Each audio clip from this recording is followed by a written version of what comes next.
yani alichokifanya Baka si tukio la kiungwana, kwa alistahili kupewa red card, straight red card, kwa sababu amempiga mtu kiwiko kwa makusudi kabisa. Yani naona kabisa yani kama jamaa alitaka kumchezea na kinda fulani, kwa hiyo mambo ya Jeda ni afande ule. Sasa afande katika mpira wa miguu kaka, unajua mpira wa miguu AFCON mnaliita, unajua mpira wa miguu ni mpira wa kugusana, ni mpira wa mgusano, sio? Ukiangalia pale ilikuwa katika situation ya kona, sio? Kwenye kona mtu anafanya man marking. Man marking ni kama hiyo, kukunyima uhuru wa wewe kuweza kuwa na kwamba unaweza ukaupiga mpira free kabisa, sio? Lakini ukiangalia zone marking pia mtu anakaba space. Sasa ile ambayo Baka alikuwa anafanyiwa man marking, kwamba mtu anakukaba na kunyima uhuru wa wewe kufanya hata movement katika eneo la box. Sasa katika kunyima ule uhuru ni kama Baka akaweza kuchukia, akaona kama mbona kama amenibana sana. Sasa alichokifanya akistahili, kwa sababu ni bora angemlalamikia mwamuzi kwamba vipi mbona kama ananing'ang'ania sana, jambo ambalo si zuri katika mpira wa miguu. Lakini kwa kile ambacho amekifanya ukweli akistahili sana na alistahili kupewa red card, lakini nadhani kuna adhabu zingine nje ya uwanja anastahili kupata mchezaji. Unadhani kwa uongozi labda wa benchi la ufundi la Yanga au kwa vilabu vyote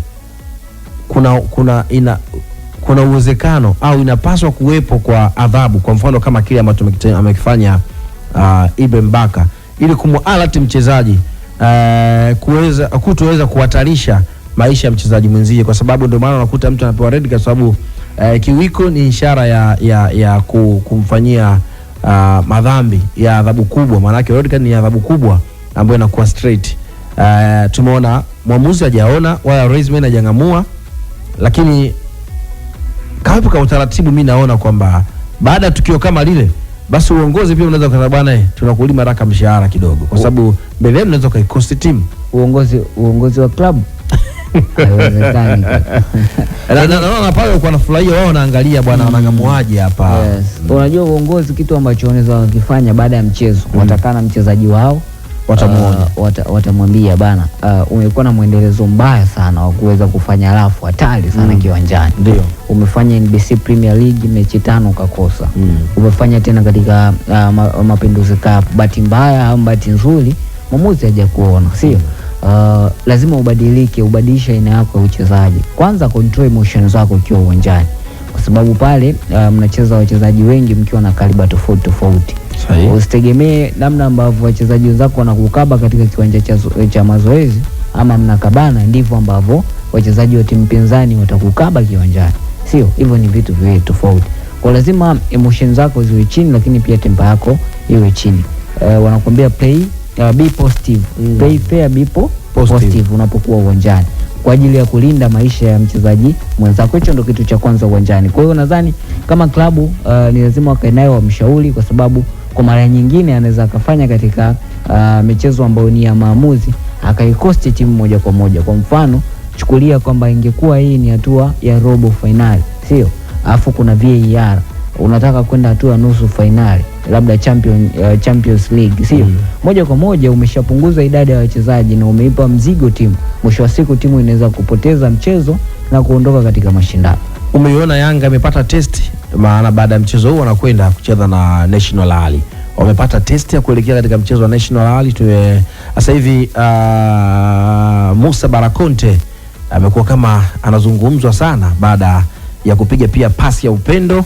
Amepiga sana pasi leo, lakini hiyo pasi ya upendo ambayo ilikwenda kusababisha penalty.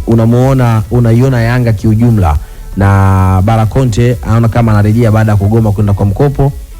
Unamwona anarejea kwenye kucement nafasi yake, kupata nafasi kwenye kikosi cha Yanga, maana Yanga imekuwa na depth kubwa sana ya kikosi. Lakini overall michuano Mapinduzi imeipa Yanga test ya kwenda klabu bingwa mchezo unaofuata dhidi ya National Ali. Nikianza na Barakonte, yes, Barakonte hapo. Najua mchezaji yoyote, yani hata kama ni wewe unamskani au wakikwambia kwamba tunakutoa kwa mkopo, hatujaridhishwa na uwezo wako, Mapinduzi ikiisha tunakutoa kwa mkopo, ndio hata ungekuwa wewe ungekiwasha uwanjani. Mwamba sasa hivi kaona kaamua, na sio yeye tu. Kama umemwangalia mechi mbili nyuma Celestine Ekwa pia utakuwa umeng'amua kitu. Sasa kwa sababu ukiangalia kama Celestine Ekwa ambaye tutakuja kumtazama baadaye, anaona jina ambalo limetambulishwa usiku wa kuamkia kama leo ni kijana Star Boy kutoka Uganda. Anafikiria mara mbili. Huyu kijana ametambulishwa kuja kuchukua nafasi yangu. Lazima aoneshe upambanaji.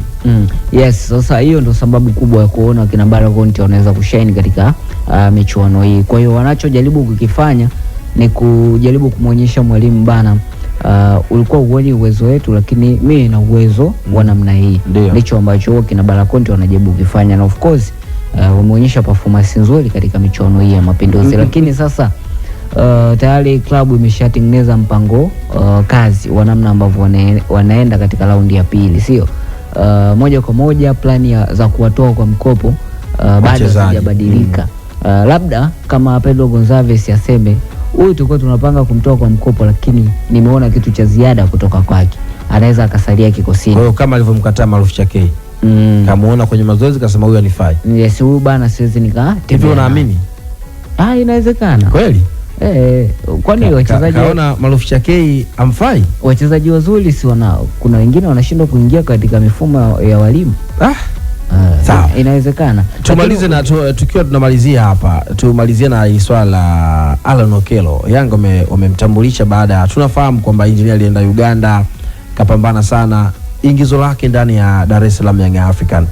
Unamuona anakwenda kupata nafasi ama anakuwa miongoni mwa baadhi ya players ambao wamekuja kwa majina makubwa, lakini viwango vyao vimekwenda kukoma ndani ya Young African. Huyu ni Mganda ambaye back to back anakuwa wa pili kucheza Yanga baada ya Khalid Aucho Doctor. Yes, of course. Ni mchezaji ambaye yuko very talented sana. Mchezaji ambaye amejaliwa kipaji cha mpira. Ukimwangalia sifa zake kama mchezaji mwenyewe, ana uwezo mzuri sana wa kupasia, kwa maana ni pasa mzuri, lakini pia ana uwezo mkubwa wa kuweza kudribble kwa umbali mrefu zaidi. Kwa maana hiyo anaweza kusaidia timu kuweza kuprogress mashambulizi kutoka katika phase ya kwanza kwenda phase ya pili mpaka phase ya mwisho. Lakini ni mchezaji pia ambaye ana vision nzuri sana, anajua namna gani ambavyo anaweza kaskani yale maeneo, kwa maana ya zile space, then akapenyeza zile pasi ambazo baada ya AI sasa hivi ameingia scanner. Yes, vitu hivyo. Of course. AI alipaswa kufanya hicho ambacho anakifanya Alan Okello. Lazima uwe na good vision kuskana space, kwamba pale naiona nafasi ambayo nikipenyeza mpira Dube anaweza akaitumia. Kwa mantikio Alan Okello na Mamadou Doumbia, Okello the best kwa performance ambayo Doumbia ameionyesha mpaka sasa. Yes, unaweza ukasema hivyo. Lakini kama Doumbia akiwaka na Okello akiwaka, inabidi ukae sasa watazame vizuri, kwa sababu wote wanaweza kucheza pia. Wewe unacheza namba 10, wote wanaweza kutokea pembeni pia. No, asilimia kubwa Alan Okello anatokea pembeni. Yes, Doumbia anaweza akacheza kama namba 10. Sio, anaweza akacheza kama namba 10, anaweza akacheza kama namba 9. Anaweza akacheza kama namba 8.